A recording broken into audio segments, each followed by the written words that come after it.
alguien dijo que la vida es como la Biblia, páginas en blanco, pero con letras en negro. Y hay días que parece que son eternos, días que pasan volando, sensaciones y experiencias que uno se puede preguntar por qué me ha tocado a mí durante este año pasar por esta dificultad o por esta situación. Pero sea como sea, yo creo que todos los que estamos aquí esta noche tenemos que tener claro una cosa. Dios a ninguno de nosotros nos ha fallado. Amén. Dios a nosotros no nos debe absolutamente nada. El Señor ha orado por nosotros cada día. Nosotros no sé si hemos orado cada día, pero Él por nosotros lo ha hecho cada día. El Señor nos ha cuidado, nos ha protegido, no solamente a nosotros, sino a los que somos padres, a los que sois padres y madres. Podéis ver que vuestros hijos, gracias al Señor, la mayoría de los hijos de ustedes se congregan, o bien aquí o en cualquier otro lugar. Hemos visto que el alimento no ha faltado. Puede ser que a lo mejor hubiera más, hubiera menos, pero gracias al Señor hemos comido 2, 3 y hasta 4, quién sabe más veces por día. Algunos a lo mejor en este año se propusieron perder algo de peso y resulta que les salió el tiro por la culata, o al revés, o querían recuperar kilos y cada vez se ven más flacos. No lo sé. Pero hay una cosa que está bien clara, hermanos. La Biblia dice, y es un texto que yo creo que ha sido el que más se ha citado durante todo este largo año, tanto aquí como yo creo que también en el puerto y a lo mejor a título personal, ese versículo que todos conocemos ya de memoria: los que aman a Dios sabemos que todas las cosas les ayudan a bien. Cosas que al principio pueden resultar una tragedia, una desgracia, una dificultad, un obstáculo, resulta que al final es lo que el Señor utilizó o está utilizando para acercarme a Él. Si no hubiera sido por esa circunstancia, a lo mejor no hubiéramos llegado hasta aquí. A lo mejor ni siquiera estaríamos aquí reunidos en esta noche. La cuestión es que Dios durante todo este año nos ha pastoreado, nos ha guiado por lugares de delicados pastos, nos ha enseñado lecciones que yo creo que no olvidaremos en la vida. Amén, hermanos. Creo que también ha sido algo muy bonito ver cómo en este año algunas personas se han acercado al Señor, le han recibido, le han aceptado en su corazón como su Señor y como su Salvador personal. Otras personas durante este año se han reconciliado con el Señor porque estaban viviendo un cristianismo demasiado distante, demasiado alejado, como que ya habían perdido un poco el norte, ¿verdad? Y durante este año el Señor te ha tirado ahí de la solapa o de la oreja, de donde sea, y te ha vuelto otra vez a traer al redil. Y los que llevamos muchos años en los caminos del Señor, yo creo que tenemos que tener una palabra en nuestro corazón, y es: gracias, Señor. Gracias, Señor, porque tú has sido bueno conmigo. ¿Cuántos dicen amén? Amén. Dios ha sido bueno con nosotros.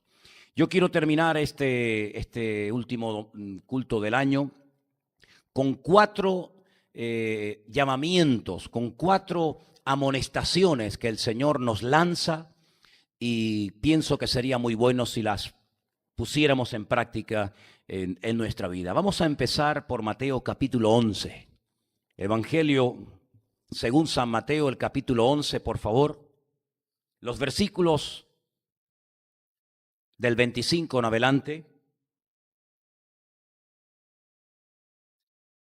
Mateo capítulo 11, del versículo 25 en adelante voy a leer.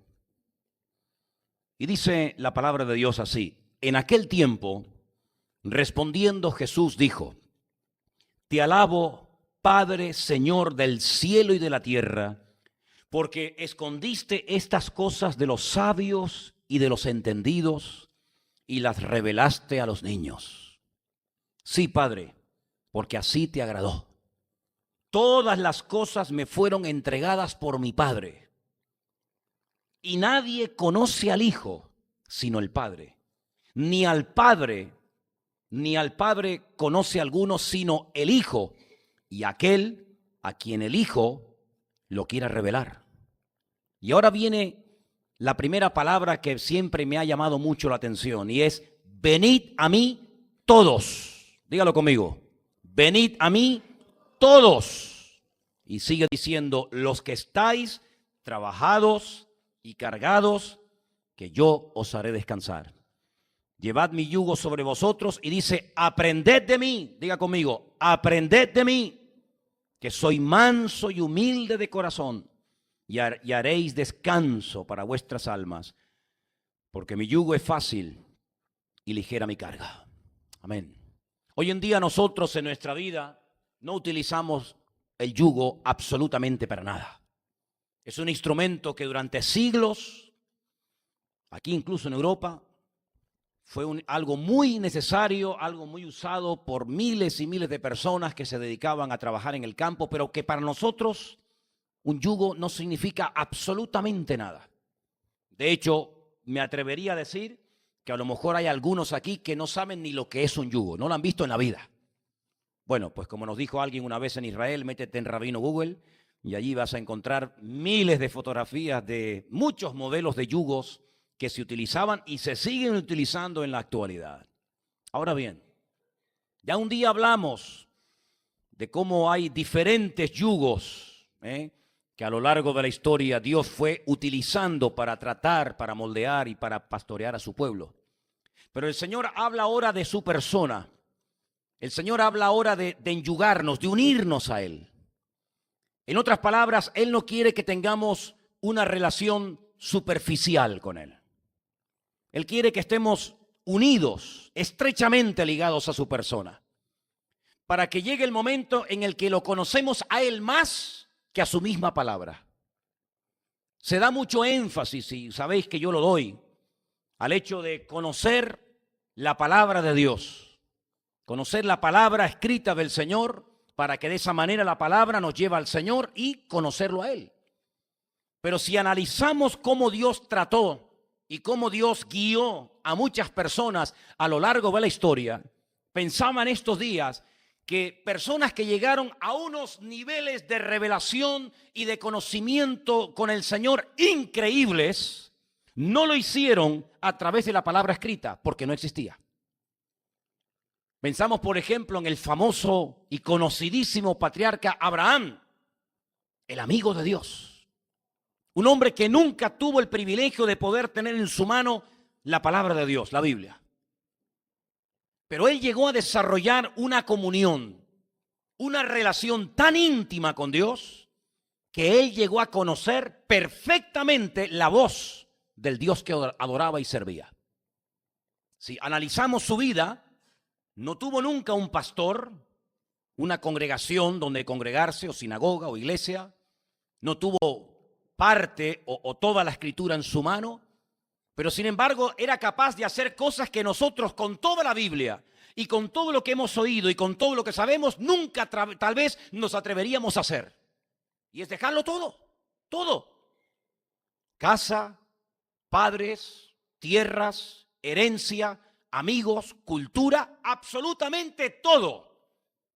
En base a una orden, en base a un llamado que recibe de Dios, ese Dios invisible, pero del cual él se ha enamorado, el cual él ha descubierto, y cuando oye la voz que le dice, sal de tu tierra y de tu parentela a la tierra que yo te mostraré, Abraham no cuestiona esa voz.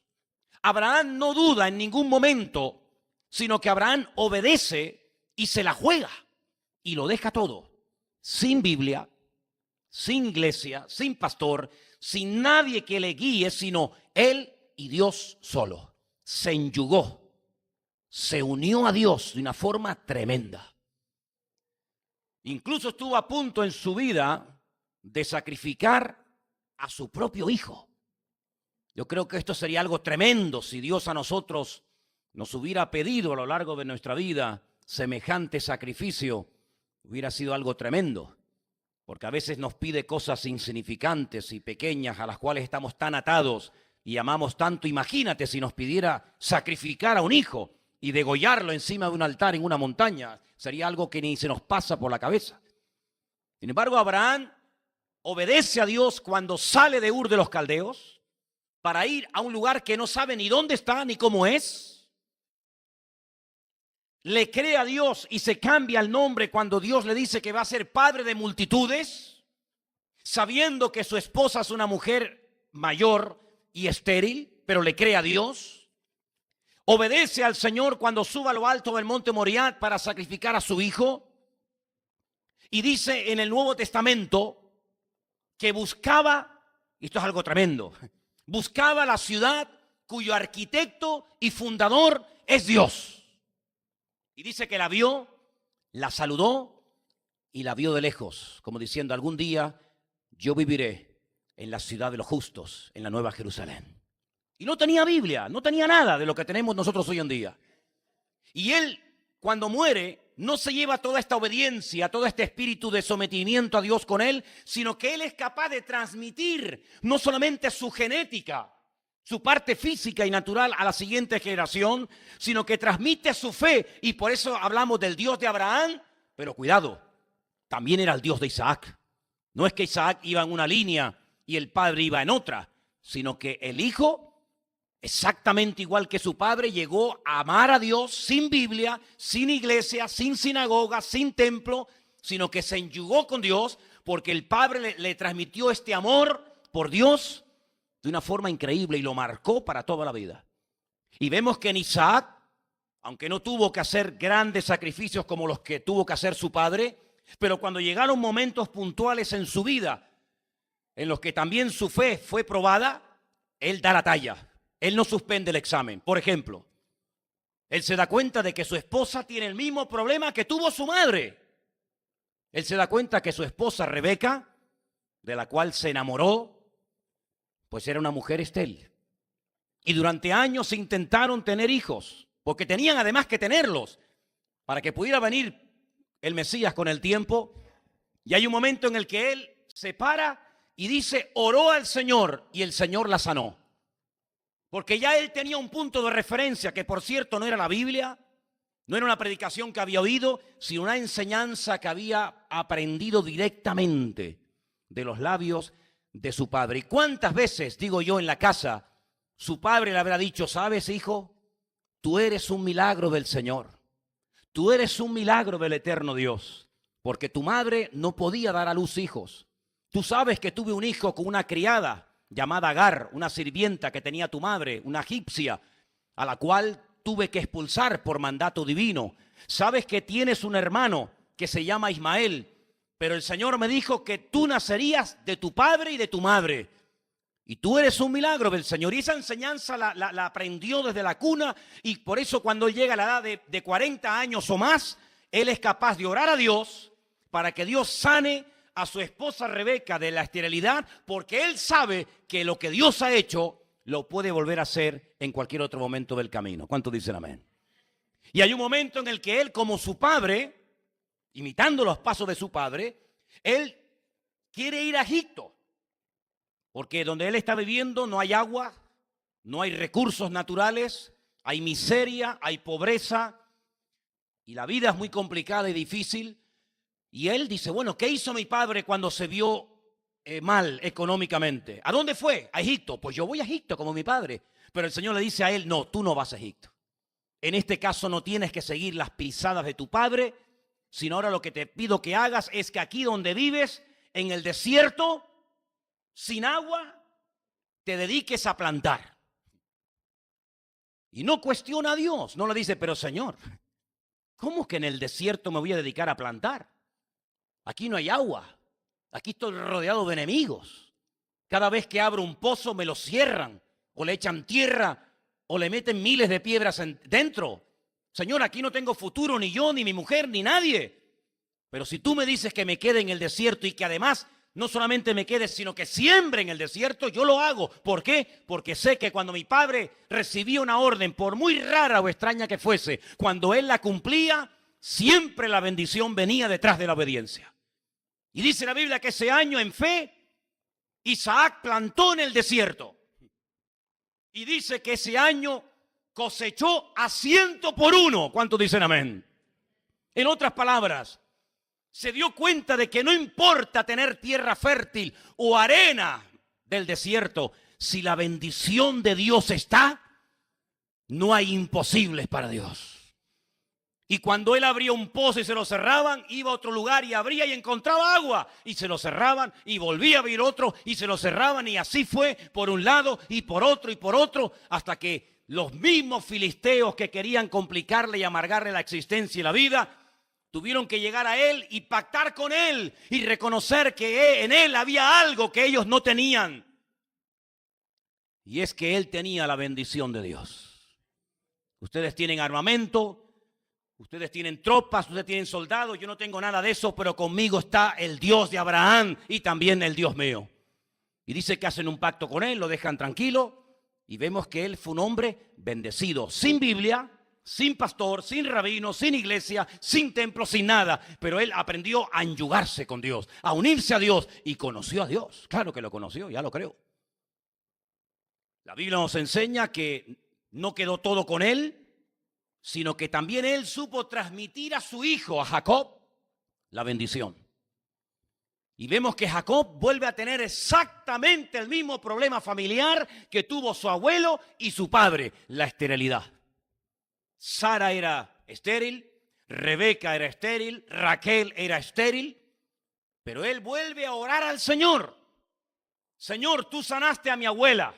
Señor, tú sanaste a mi madre. Y ahora te pido que sanes a mi mujer. Y Dios durante 3 generaciones repitió el mismo milagro, porque Él es el mismo ayer, hoy y por los siglos. ¿Cuántos dicen amén? Y vemos que Dios volvió a hacer un milagro. Y no tuvo 1 ni 2, sino 12. Bueno, realmente 13.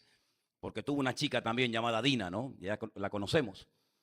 Y vemos que fueron personas que no tuvieron lo que nosotros hemos tenido desde toda la vida. Una iglesia, pastor, un maestro de escuela dominical, un líder de jóvenes, un grupo de música, una Biblia, un Nuevo Testamento, una comunión con el Espíritu de Dios, hermanos. Nada, hermanos, nada. Solos por el desierto ellos, sus mujeres y sus hijos y nada más. Pero eran personas que se enamoraron de Dios, se esforzaron en Dios y vieron la bendición del Señor. Y por eso hablamos del Dios de Abraham, del Dios de Isaac y del Dios de Jacob. ¿Cuántos dicen amén? Vemos, por ejemplo, el caso de Job. Anterior a estos 3 patriarcas, ni aún había nacido Abraham y ya Job estaba siendo un ejemplo al mundo entero. Al mismo Satanás le estaba dando un mensaje objetivo tremendo, diciendo cosas como: aunque Dios me mate, lo seguiré adorando, porque yo sé que mi Redentor está vivo. ¿De dónde sacaba este hombre esa profundidad? ¿Cómo decía? Aunque mi carne se deshaga, yo sé que algún día te veré. Y hablaba de la futura resurrección. Y hablaba con Dios con una familiaridad impresionante. Y decía cosas como cualquier mujer insensata has hablado. Solamente vamos a recibir lo bueno. Y cuando viene algo que parece que no es tan bueno o malo, nos vamos a separar del Señor. Era un hombre que llegó a conocer a Dios de una forma tan tremenda que Dios le dijo a Satanás: aunque le quites todo lo que tiene, aunque lo enfermes, aunque le mates a los hijos, aunque le quites la mujer, aunque le quites las casas, aunque le quites el patrimonio, no me va a negar, porque yo lo conozco y yo sé que Él me ama. Y no tenían nada, ni Biblia, ni templo, ni nada de lo que nosotros tenemos hoy en día. Pero eran personas que aprendieron a desarrollar una comunión con Dios, no a través de la palabra, sino directamente con el Señor. Y yo creo que a ese punto, a ese nivel, a esa estatura espiritual, es a la que tenemos que llegar todos los que estamos en esta tarde, en esta congregación.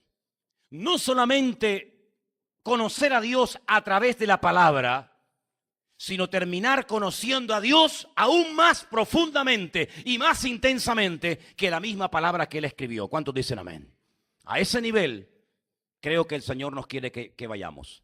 Pero para eso tenemos, como dice aquí, ir a Él, unirnos a Él, entrelazarnos con Él, enyugarnos con Él. Y dice, y una vez que estemos unidos a Él, dice: aprended de mí. A llegar a pensar, a hablar, a sentir, a vivir y a comportarnos como el mismo Señor Jesucristo. Ya sé que nos falta mucho. Ya sé que el listón lo ha puesto tan alto que uno en la carne como que se desanima diciendo: Señor, no lo podías haber puesto más fácil. El llegar a parecerme a ti, sentir como tú sentías, hablar como tú hablabas, caminar como tú caminabas, vivir, comportarme como tú eras. Pero esa es la meta a la que todos nosotros tenemos que esforzarnos día a día para poder algún día, con la ayuda del Señor, evidentemente, poder llegar a parecernos a Él y, como decía el apóstol Pablo, llegar a tener la misma mente que llegó a tener el Señor Jesucristo en este mundo. ¿Cuántos dicen amén? Es un morir diariamente. No es con confiarse y decir, bueno, ya he llegado a un cierto nivel. No, sino es llegar ¿a qué? Llegar a un principio nuevo para desde ahí arrancar. Y cuando llego y creo que he llegado ¿a qué he llegado? A otro principio, un principio que te lleva a otro más, y a otro, y a otro, y a otro. Y así estar toda la vida hasta que lleguemos a la misma presencia del Señor. A llegar, como dijo el apóstol Juan en la isla de Patmos, Señor, ven pronto, porque tu esposa y tú estáis en un mismo sentir. Ven pronto, Señor Jesús. Aleluya. Y que ya no nos perturbe tanto lo material, el saludo, la llamada, el si cuentan conmigo, si no cuentan conmigo, si entro y no sé qué, si entro y no sé cuándo. No, ya no me interesa nada de eso, porque como dijo el apóstol Pablo, para mí el vivir, mi meta en la vida, es Cristo. Y si tengo que morir, pues para mí hasta el morir se me ha convertido en una ganancia y en una bendición. Así que por eso termina Pablo su vida diciendo, ya sea que vivamos o que muramos, somos del Señor. ¿Cuántos dicen amén? Hay otro texto en Juan capítulo 15, donde el Señor nos lanza una palabra, es un auténtico desafío. Y para mí aquí está la clave de todo, hermanos. Juan capítulo 15, versículo 4. Si queréis, arrancamos desde el versículo 1 para entrar en el contexto del tema. Yo soy la vid verdadera, mi Padre es el labrador. Versículo 2. Todo pámpano que en mí no lleva fruto, lo quitará. Y todo aquel que lleva fruto, lo limpiará para que lleve más fruto todavía. Al que no lleva, lo quita. Y al que lleva, lo limpia para que lleve más todavía. Versículo 3. Ya vosotros estáis limpios por la palabra que os he hablado. Luego la palabra limpia, la palabra es algo que nos limpia, es un bálsamo para nuestra alma, para nuestro espíritu. Dice, permaneced en mí y yo en vosotros. Como el pámpano no puede llevar fruto por sí mismo si no permanece en la vid, así tampoco vosotros si no permanecéis en mí. La palabra que me impacta es la que empieza el versículo 4. Permaneced en mí. Dígalo conmigo. Permaneced en mí.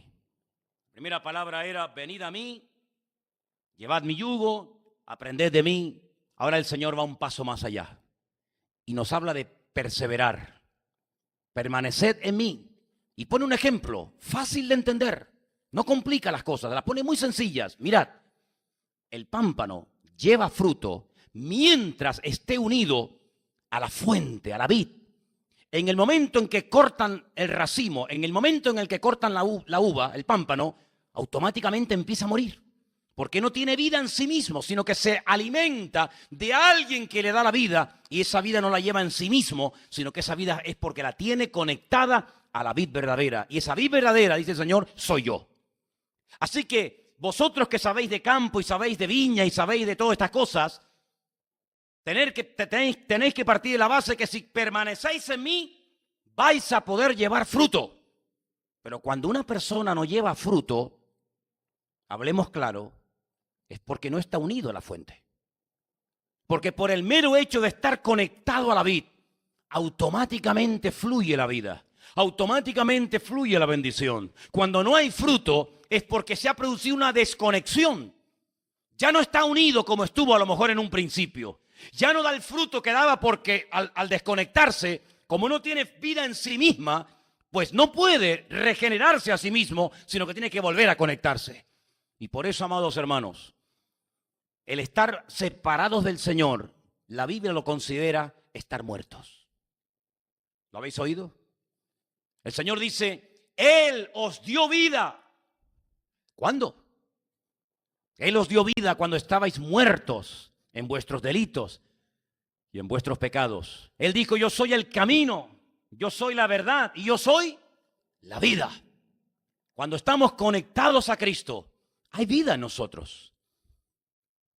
Es interesante cuando estás 5 minutos con una persona y le escuchas hablar. Te das cuenta qué tiene dentro. Te das cuenta de qué habla. ¿Qué le preocupa? ¿Cuáles son sus metas, sus anhelos en la vida? Te das cuenta si tiene tema de conversación o no tiene tema de conversación. Te das cuenta si su tema es el Señor y toda su vida gira en torno al Señor, o algo se ha introducido en él o en ella que le quita su tiempo, le quita su energía, le quita todo y ha desplazado la vida. Y tiene cosas, pero no tiene la fuente de la vida. Y la fuente de la vida es el mismo Señor Jesucristo. Creo que una de las claves, una de las cosas que tenemos que pedirle diariamente al Señor es ser perseverantes, constantes en los caminos del Señor. Uno de los primeros versículos que aprendí en mi vida es el que está en 1 Corintios capítulo 15, versículo 58, que dice algo así como, así que hermanos míos, estad firmes y constantes. Firmes y constantes, creciendo en la obra del Señor siempre, sabiendo que vuestro trabajo en el Señor no es en vano. Hay gente que está una buena temporada y tú los ves y dices, oye, qué bien, oye, lleva 6 meses, fenómeno. No la ha vuelto a liar, ha cambiado hasta su aspecto físico. El otro día hablábamos, Elena y yo, de una persona que recientemente se ha reconciliado con el Señor, que por cierto hoy no la vemos precisamente.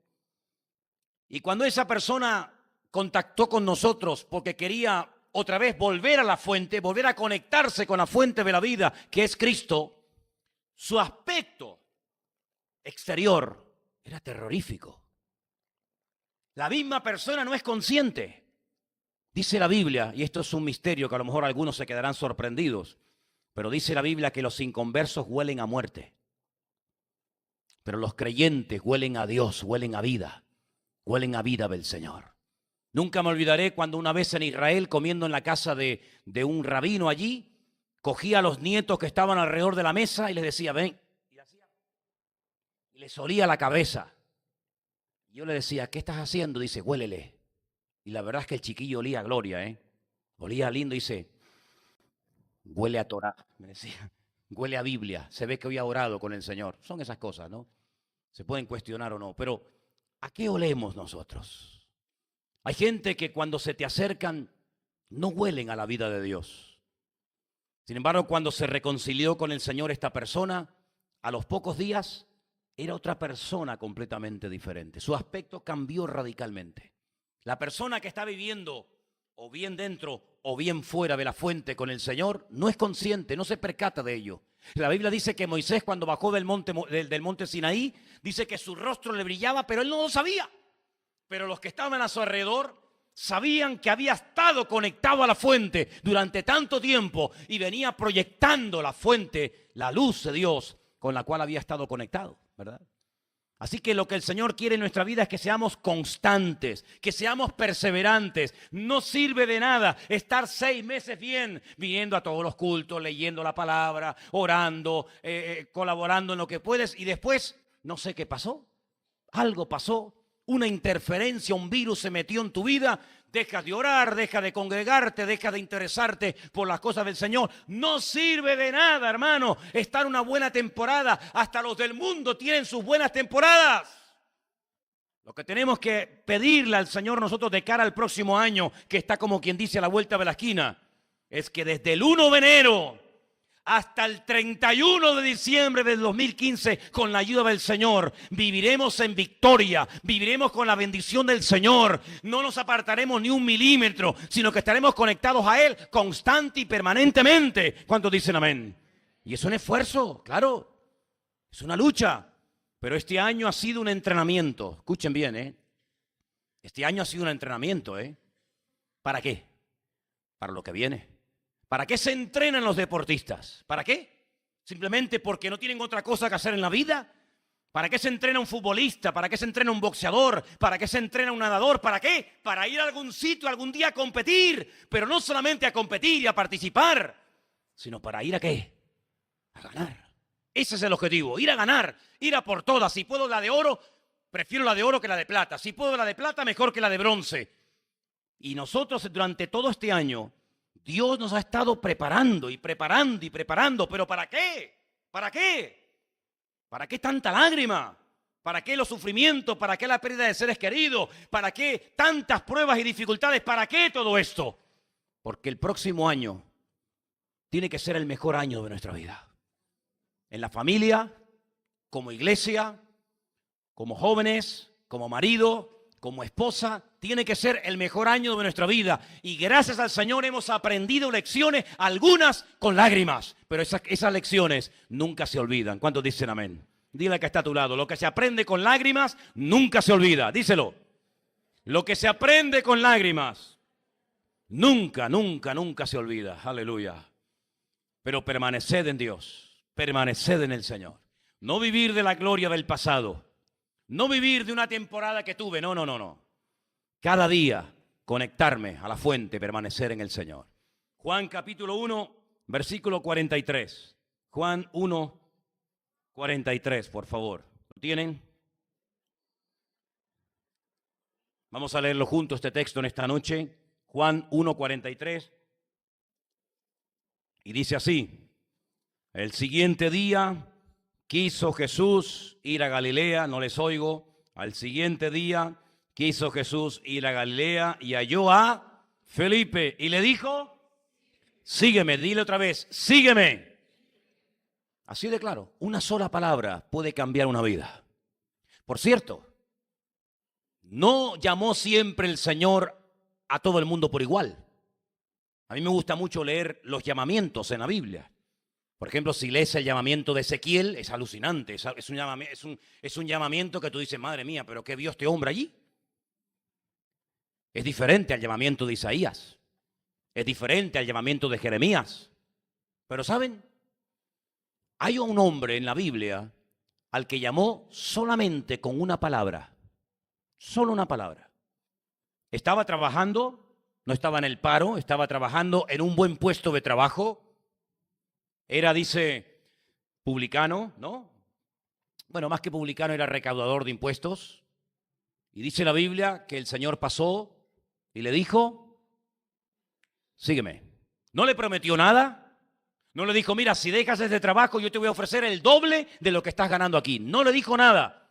Solamente le dio una orden. Sígueme. Dice, y levantándose, dejándolo todo, le siguió.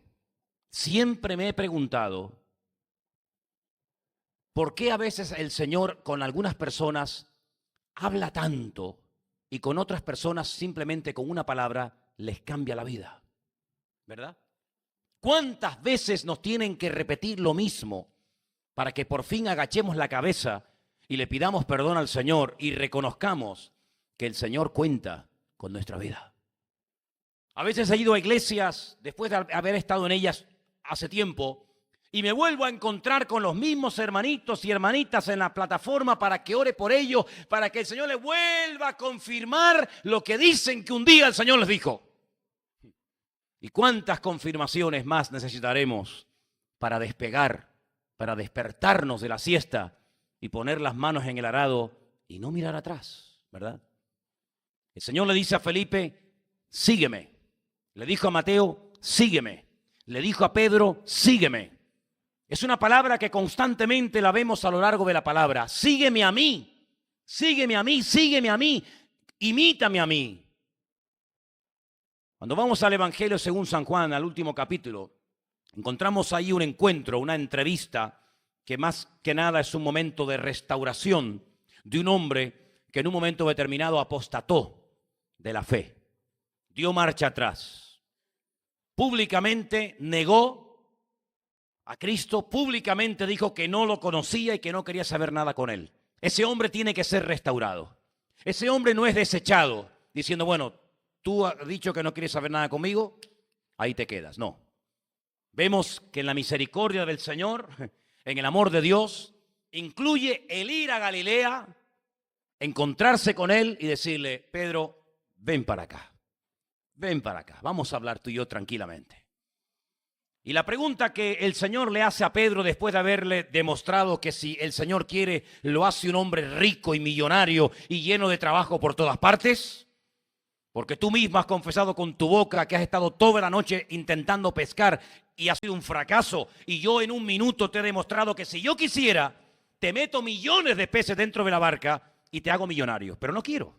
Eso no es el proyecto, ese no es el plan que yo tengo para tu vida. Yo he permitido que ni un solo pez entrara en tu red durante toda tu noche de largo esfuerzo. Yo lo he prohibido. Y yo he permitido que en un minuto miles de peces que aparentemente habían desaparecido del mar de Galilea se metan solitos en tu red. Más claro agua. Si yo quiero te arruino, y si yo quiero te convierto en millonario. ¿Lo entiendes o no? Ahora que yo te he demostrado objetivamente que yo soy el que abro y el que cierro, el que lleno y el que vacío, ahora que has visto este mensaje objetivo, te voy a lanzar una pregunta, pero piensa bien la respuesta. La pregunta es muy clara. ¿Tú me amas a mí? Fíjate que ya habían estado 3 años viviendo juntos, recorriendo todo el país de punta a punta. Es como una pregunta tonta, una pregunta absurda, que después de tanto tiempo, a estas alturas me preguntes si yo te amo. Automáticamente Pedro, sin pensarlo 2 veces, le dice, pues claro, el que yo te haya negado por miedo, por falta de valor, no significa de que yo no te ame. Yo te amo. Bien. Como da la impresión de que Pedro no pensó mucho la respuesta ni se dio cuenta por dónde iban los tiros, al poco rato el Señor le vuelve a lanzar exactamente la misma pregunta. Y cuando una persona te pregunta 2 veces la misma cosa, es o porque no ha entendido lo que le has contestado, o porque no está conforme con la respuesta que le has dado. No tiene otra vuelta de hoja. Si yo te pregunto, oye, ¿dónde dejaste las llaves? Y tú me dices, allí. Y te vuelvo a preguntar, ¿dónde dejaste las llaves? Una de dos, o no te entendí, o fui allí y las llaves no están. Porque si no, no tiene sentido que te vuelva a hacer otra vez la misma pregunta cuando ya me has dado una respuesta. Pedro, ¿tú me amas? Y Pedro le dice, ahora añade un poquito más, Señor, vamos a ver, tú lo sabes todo. Como diciendo, no hace falta que me lo preguntes. Tú mírame, porque tus ojos tienen como rayos X y me traspasan, y tú sabes cómo yo soy por dentro. Tú sabes que yo te amo. Muy bien. Pero le vuelve a preguntar una tercera vez. Y esto ya no es normal. Esto ya no es normal. Y ahora Pedro entiende y capta por dónde van los tiros. Ahora Pedro entiende que esa conversación es una conversación donde el Señor le está dedicando tiempo a él a solas para restaurarlo de 3 ocasiones donde tú públicamente dijiste que no querías saber nada de mí, que no me conocías y que no te identificabas ni conmigo ni con mi causa. Y yo te vuelvo a dar una tercera oportunidad. Tú verdaderamente me amas. Y ahora el Señor dice, más que estos, y claro, ahí hay todo tipo de opiniones. Más que estos, ¿qué es? Pues más que estos discípulos que están aquí, más que esta pesca que has visto milagrosamente ahora mismo. Sí, podemos especular sobre qué se refiere. ¿Tú me amas más que estos o más que a esto? Lo que está bien claro es que Pedro ahí se conmueve. Pedro ahí queda como impactado, sacudido. Y entonces le vuelve a decir al Señor, Señor, tú sabes que yo te amo. Muy bien. Pero la conversación no termina con eso. Porque el Señor sabía perfectamente si le amaba o no le amaba. El problema de Pedro no es que amara o no amara al Señor. El problema de Pedro es que el amor al Señor, cuando llegó el momento de demostrarlo, no lo probó. No fue capaz de demostrar la teoría que él tenía en su mente o que él sentía en su corazón. Y yo te estoy dando una oportunidad en privado de ser restaurado. Ahora que tú te has dado cuenta y has reconocido por dónde van los tiros de esta línea de conversación, yo ahora te voy a decir algo más. Porque en base a tu respuesta, yo te voy a decir algo. Por eso es muy importante que no solamente tengamos cuidado de cómo oramos, sino qué le decimos al Señor cuando oramos. Porque a veces no somos conscientes de que decirle al Señor, Señor, cuenta conmigo. Señor, tú sabes que yo te amo. Tú sabes que puedes contar conmigo para lo que tú quieras. No somos conscientes de en qué follón, entre comillas, nos podemos meter sin querer. Porque a lo mejor tú no le tomas literalmente la palabra al Señor, sino siempre dice, bueno, pero es que esta coma, y es que esta mayúscula, esta minúscula, y es que esto es el griego, y es que esto es... Tú puedes cuestionar lo que quieras, pero el Señor siempre a ti y a nosotros nos tomará la palabra literal como la hemos dicho. Señor, tú sabes que te amo. ¿Sí? Bueno, vamos a ver. Te amo, pero vamos a ver. ¿Me entiendes? No, vamos a ver, no. El Señor siempre literalmente nos tomará la palabra. Ahora que tú me has dicho que me amas, yo te digo que cuando tú eras una persona joven, una característica típica de tu forma de ser, de tu personalidad, de tu carácter, de tu forma de ser como hombre, era que hacías lo que te daba la gana. Así se lo está diciendo el Señor. Cuando tú eras joven, ibas a donde querías. Ahora quiero vivir allá. ¿Vamos? Ahora no quiero comer. Ahora sí quiero comer. Ahora quiero comprar. Ahora quiero vender. Ahora me siento. Ahora me levanto. Esa es la forma que a ti te ha caracterizado. Tu genética espiritual es un ser indomable. Eso es lo que le está diciendo el Señor. ¿Me entendéis o no? Hacías lo que querías. Pero cuando seas viejo, y no solamente le está hablando acerca de la edad cronológica, que ahora puedes tener 30 años, 30 y pico, te estoy hablando de cuando tengas 80, no solamente la edad cronológica, eso es digamos, una forma muy superficial de entender el mensaje, sino que cuando tú madures, como dijo Pablo, cuando yo era niño, pues yo hablaba como un niño, pensaba como un niño y juzgaba como un niño. ¿Se refería Pablo a la edad de niño? No, sabemos que no.